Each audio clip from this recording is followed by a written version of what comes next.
Hello students, the last I have discussed the journal and format of journal. Today I am going to discuss how you have to fill the format of journal. So, you know there are 5 columns in the format of journal. First column date, second column particular, third column ledger folio LF, and fourth and fifth column for amount debit fourth column and fifth column amount credit. तो 5 column हो गया, date, particular, LF, amount debit, amount credit. पहले debit होगा फिर credit होगा. अब मैंने यहाँ लिखा है journal entries in the books of means name of business concern, name of business unit, name of business organisation, because you know you have to make the record in the books of business, the books of business organization. तो यहाँ आप name of business concern लिखोगे. अब date, पहला column date का. In the column of date you have to write the date of transaction. क्या लिखोगे? Date of transaction, not the date of recording, not the date of posting. Just you have to write here date of transaction. कैसे लिखोगे? पहले year, suppose करिए जैसे year है 2020, तो year लिखा है 220. उसके बाद मंथ, सपोज करिए मंथ है मई, तो मंथ में लिख दिया. मई के बाद मान लीजिए डेट 2 है, यहाँ 2 लिख दिया. तो this is the way of writing the date. First of all write the year, then month and date. ऐसे ही आप जो है आगे भी, अब आगे मंथ है तो मंथ डेट करते जाइए. नेक्स्ट मान लीजिए नेक्स्ट टाइम तो मई 3, मई मान लीजिए 5 है, लीजिए मई 10 है, फिर मान लीजिए मई 15 है या 25 है, सपोज करिए 25 है. तो कोई भी डेट इस तरह से आप ले सकते हैं. ऐसे आपको फिल करना है. अब नेक्स्ट पर ध्यान रखिए, this is the date of transaction. अब यहां क्या होगा? पार्टिकुलर. तो पार्टिकुलर में क्या लिखेंगे? ध्यान रखिए, इसमें क्या लिखेंगे? Aspects of transaction. क्या लिखेंगे? Aspects of transaction. क्या लिखेंगे? Aspects of transaction with narration, with narration. तो इसमें क्या लिखेंगे? Aspects of transaction with narration. जो ट्रांजेक्शन है उसके ऑस्पेक्ट्स कौन कौन से हैं, और ट्रांजेक्शन को ब्रीफ में उसकी समरी लिखेंगे, जिसे बोलते हैं नरेशन. अब मैंने कहा था हर ट्रांजेक्शन में 2 एस्पेक्ट होगा, एटलीस्ट 2 एस्पेक्ट होगा, और एक बाय रूल डेबिट होगा, दूसरा बाय रूल क्रेडिट होगा. तो अगर हम कम से कम मान के चलते हैं, there are 2 accounts, there are 2 aspect in transaction. These aspects are known as account in the accounting. तो इन एस्पेक्ट्स को हम अकाउंटिंग में अकाउंट्स कहते हैं. तो इसका मतलब है ट्रांजेक्शन में एटलीस्ट 2 अकाउंट इन्वॉल्व होगा. इसमें एक को डेबिट, दूसरे को क्रेडिट करेंगे बाय रूल. हमने कहा था एक डेबिट होगा, दूसरा क्रेडिट होगा, और ये भी बाय रूल होगा. तो 1 एस्पेक्ट और 1 account is debit and next will be credit with the same amount. ये आपको पता है एज पर डुअल एस्पेक्ट. तो अब 2 एस्पेक्ट हुआ, एक डेबिट और एक क्रेडिट. तो कैसे लिखेंगे? जो डेबिट है उसको पहले लिखेंगे. ध्यान रखिएगा, जो डेबिट है उसको हम पहले लिखेंगे, और इसको हम स्टार्ट करेंगे यहां से, और इसके बाद इसमें अकाउंट वर्ड सफिक्स करेंगे. फिर इसके सामने नियर दिस लाइन यहां DR लिखेंगे, और इसकी अमाउंट इसी के सामने, क्योंकि डेबिट अकाउंट है, इसकी अमाउंट डेबिट अमाउंट कॉलम में यहां करेंगे. और अगर इसकी हमने पोस्टिंग की है लेजर पे, तो किस पेज पे ले गए हैं वो पेज नंबर यहां होगा, लेजर का पेज नंबर. जब हम जर्नल से लेजर में पोस्टिंग करते हैं तो किसी न किसी पेज पे करते हैं, तो वो लेजर का कौन सा पेज है वो यहां मेंशन करेंगे, और इसकी अमाउंट जो अकाउंट डेबिट हो रहा है, जो एस्पेक्ट डेबिट है, उसकी कितनी अमाउंट डेबिट हो रही है उसको डेबिट कॉलम में इसकी सामने फिल करेंगे। इसके बाद दूसरी लाइन, यहां थोड़ा गैप रखेंगे, गैप के बाद प्रीफिक्स वर्ड होगा टू, इसमें टू लगेगा। फिर जो अकाउंट क्रेडिट हो रहा है उसको लिखेंगे और इसके साथ भी अकाउंट वर्ड सफिक्स होगा, लेकिन ध्यान रखिए यहाँ क्रेडिट मेंशन नहीं करेंगे, यहाँ टू लगेगा, यहाँ क्रेडिट मेंशन नहीं होगा। और इसकी अमाउंट इसी के सामने, देखिए ये है क्रेडिट कॉलम की अमाउंट, जो ये कॉलम है ये है क्रेडिट वाला कॉलम, तो ये अकाउंट क्रेडिट है, इसकी अमाउंट क्रेडिट कॉलम में जाएगी। और जब आप इसकी पोस्टिंग करेंगे लेजर के पेज पे, तो किस पेज पे आपने पोस्ट किया है वो पेज नंबर यहाँ डालेंगे। तो ये आप देख रहे हैं कैसे फिल कर रहे हैं। पहले डेबिट लेंगे, जो अकाउंट डेबिट है वो पहले लिखा जाएगा और वो स्टार्टिंग यहां से होगी near to this line, date line, और इसके बाद लास्ट में हम DR मेंशन करेंगे। इसके बाद इसकी अमाउंट इसी के सामने डेबिट कॉलम में लिखेंगे।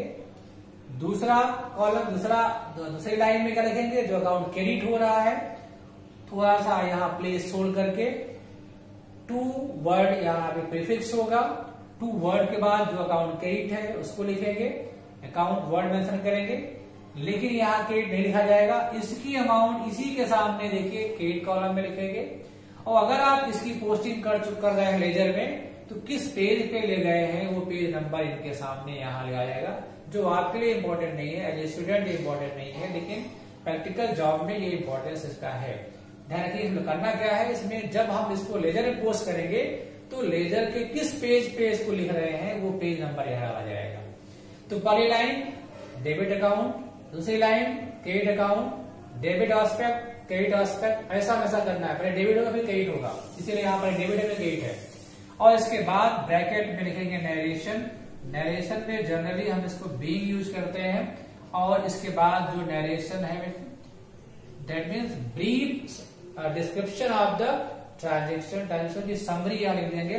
फिर एक लाइन यहाँ से यहाँ तक इसको अंडरलाइन करेंगे, इसको हम जो नरेशन उसको अंडरलाइन कर देंगे। ये लाइन केवल ध्यान रखेगा इसी कॉलम में होगी, न इधर होगी न उस साइड होगी।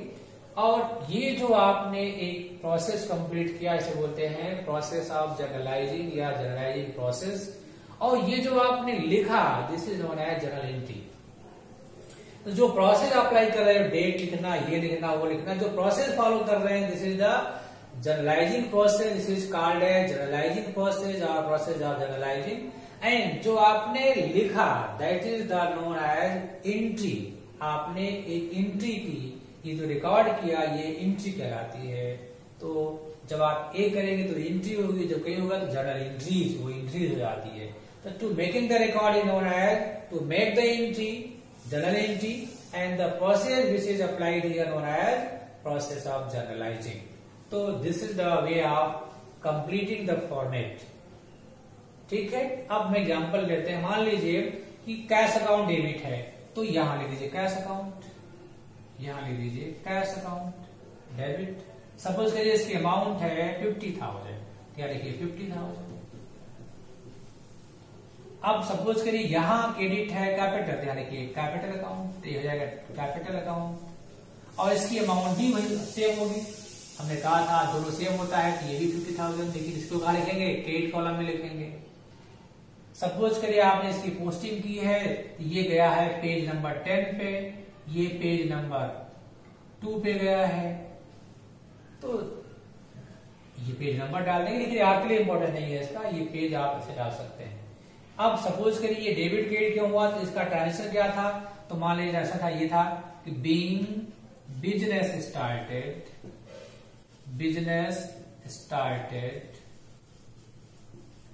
विद कैश, ये हो गया narration. Being business started with cash, तो ये एक एंट्री होगी। अब सपोज करिए अगली डेट, अगला ट्रांजेक्शन 5 तारीख को हुआ है, तो आपने फर्नीचर खरीदा है 20,000 रुपए का, तो फर्नीचर आ रही है, फर्नीचर डेबिट होगा, यहाँ हो जाएगा फर्नीचर अकाउंट डेबिट, ये डेबिट होगा। और टू कैश जा रही है, टू कैश अकाउंट, तो furniture account debit to cash account. Suppose करिए अमाउंट 20,000 है, तो डेबिट कॉलम में 20,000 परचेज के सामने, और कैश के सामने क्रेडिट कॉलम में 20,000। और ये इसका नेक्स्ट क्या होगा, being furniture purchased, being furniture purchase. अब सपोज करिए अगली डेट है आपकी यहाँ पे, सपोज करिए 15 है, अगली डेट 15 है, और आपने गुड्स खरीदा है मोहन से उधार 25,000 रुपए का, तो गुड्स आया परचेज। इसको हम कहते हैं जब भी गुड्स खरीदेंगे, हमने कहा था इसको परचेज अकाउंट डालेंगे, परचेज अकाउंट डेबिट, गुड्स आ रहा है डेबिट, और कैश नहीं जा रही है। जैसे खरीदा मोहन से, मोहन गिवर है, टू मोहन, केवल मोहन लिख दीजिए, टू मोहन चल जाएगा। या अगर आपको इसमें अकाउंट लगाना है तो मोहन्स अकाउंट, ऐसा करना होगा। जब भी नेम हो किसी पर्सन का तो केवल नेम लिख दीजिए, इसमें अकाउंट लिखना जरूरी नहीं है। लेकिन अगर आप अकाउंट लिखना चाहते हैं तो अपॉस्ट्रोफी एस यूज करेंगे। अब सपोज करिए अमाउंट कितने खरीदा, 25,000 का, तो 25,000 परचेज में, और मोहन के सामने क्रेडिट में 25,000, और नरेशन होगा being goods purchased from Mohan, इसके बाद लाइन कर दिए इसको। अब सपोज करिए केवल इतने ही ट्रांजेक्शन है, आगे नहीं है, तब इसको जोड़ दीजिए, यहाँ पे जोड़िए इसको, ये 50,000 है, ये 20,000, ये 25,000, ये हो गया 95,000, 95,000 ये भी हुआ है, दोनों बराबर आएंगे। यहां डबल लाइन ड्रॉ करिए, और इसके सामने यहां लिखिए ग्रैंड टोटल, ये ग्रैंड टोटल है। ठीक, इसके बाद पूरी लाइन, कंप्लीट लाइन यहां तक डेट तक पूरा लाइन ड्रॉ कर दीजिए। तो ये शो करता है कि आपका रिकॉर्ड कंप्लीट हो गया, जितने ट्रांजेक्शन हुए थे उनकी एंट्री कंप्लीट हो गई है। और ये अमाउंट देखिए बराबर आएगी, इक्वल आएगी। ये हमेशा इक्वल होगा, क्योंकि आप जानते हैं हर डेबिट का क्रेडिट होता है और सेम अमाउंट से होता है, इक्वल अमाउंट से होता है। तो ये है कैसे आप एंट्री करेंगे, कैसे एंट्री मेंटेन करेंगे, कैसे रिकॉर्ड मेंटेन करेंगे जर्नल में, कॉलम को कैसे फिल करेंगे, this is the way of filling the format of journal. तो ये मैंने एग्जांपल लेकर के ये आपको डिस्कस किया है। तो आपको जर्नल इसी तरह से करना है। मैंने कहा था कि accounting is art more than science, ये साइंस भी है आर्ट भी, लेकिन it is art more than science. Art means आपको प्रॉपर फॉर्मेट में चीजों को लिखनी है, और सबका proper place, proper size decide है, कौन सा कलम कितने साइज का होगा, ये भी आपको देखना है। और कौन सी चीज कैसे, जैसे मैंने कहा इसको यहाँ स्टार्ट करेंगे, फिर कुछ प्लेस छोड़ने के बाद तब टू वर्ड यहाँ लिखेंगे, उसके बाद यहाँ डेबिट लिखेंगे, इसमें इसके अमाउंट इसके सामने, इसकी अमाउंट इसके सामने, और फिर नरेशन ब्रैकेट में फिर अंडरलाइन करेंगे।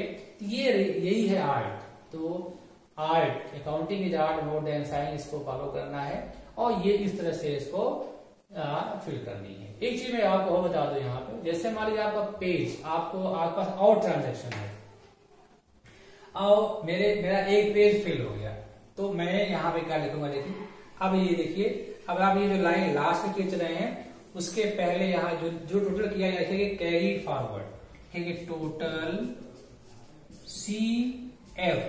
CF में कैरी फॉरवर्ड। मान लीजिए आपको एक पेज फिल हो गया, फिर आप लाइन ड्रॉ कर दिया, तो ये टोटल कैरीड फॉरवर्ड, इसका मतलब ये टोटल हुआ है, इसको हम अगले पेज पे जाएंगे। जब हम अगले पेज पे जाएंगे तो यहां आएंगे, फिर अगले पेज पे जाएंगे तो फिर कॉलम बनेगा ऐसे, और जब कॉलम बनाओगे तो यहां जब आप यहां आओगे, सबसे पहले आप क्या लिखोगे, पहले लिखोगे यहाँ पे ये टोटल ब्रॉड फॉरवर्ड, और ये अमाउंट यहाँ 95,000 डेबिट में, 95,000 क्रेडिट में, और इसको अंडरलाइन कर रहे हैं। तो ये पीछे से आगे आ गया, नेक्स्ट पिछले पे लास्ट पेज से नेक्स्ट पेज पे आ गया। अब इसके बाद फिर अगली एंट्री, मान लीजिए अगली एंट्री आपकी जो है 20 तारीख को, 20 मई को है 20 की, फिर 25, जो भी होगा आगे फिर आप करते रहेंगे। ऐसे ही जब भी आपका पेज चेंज होगा, ध्यान दीजिए, तो यहाँ टोटल क्रेडिट फॉरवर्ड होगा, और नेक्स्ट पेज पे इसको ले आएंगे, इसमें टोटल ब्रॉड फॉरवर्ड और ये अमाउंट इसको यहाँ लिखेंगे, यहाँ अंडरलाइन करेंगे, फिर अगली इनकी पास करेंगे। जब लास्ट होगा तब वो ग्रैंड टोटल के फॉर्म में आएगा, वही आपका फाइनल आंसर होगा। तो ये है जर्नल कैसे बनाया जाएगा, जर्नल कैसे लिखा जाएगा, उसको मैंने यहाँ एक्सप्लेन किया है। आप इसको समझने की कोशिश करिए और इसको फॉलो करिए और क्वेश्चन लगाइए। नेक्स्ट वीडियो में मैं आपको इसके बारे में और बताएंगे।